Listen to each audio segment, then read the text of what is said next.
অস্ট্রেলিয়ার বিপক্ষে ৩ ম্যাচের টি-20 সিরিজে হোয়াইট ওয়াশ হয়েছে বাংলাদেশ।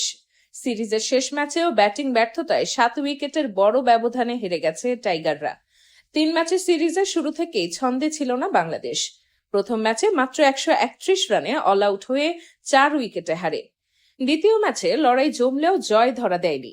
197 রানের বড় লক্ষ্য তারা করতে নেমে মাত্র 7 রানের আক্ষেপে হারতে হয় বাংলাদেশকে। ফলে আগেই সিরিজ হাতছাড়া হয়ে যায়।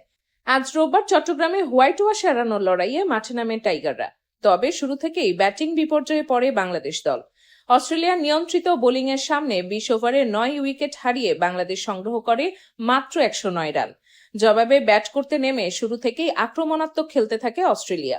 উদ্বোধনী জুটিতে দ্রুত 54 রান যোগ করে সফরকারীরা। 16 বলে 17 রান করে ফেলেন জস ইংলিশ। এরপর ব্যাট হাতে ঝড় তোলেন অস্ট্রেলিয়ার অধিনায়ক মিচেল মার্শ। মাত্র 28 বলে 7টি 4 ও 4টি ছক্কায় 60 রানের দুর্দান্ত ইনিংস খেলেন তিনি। শেষ দিকে টিম ডেভিড দ্রুত রান তুলে 54 বল হাতে রেখেই দলের জয় নিশ্চিত করেন।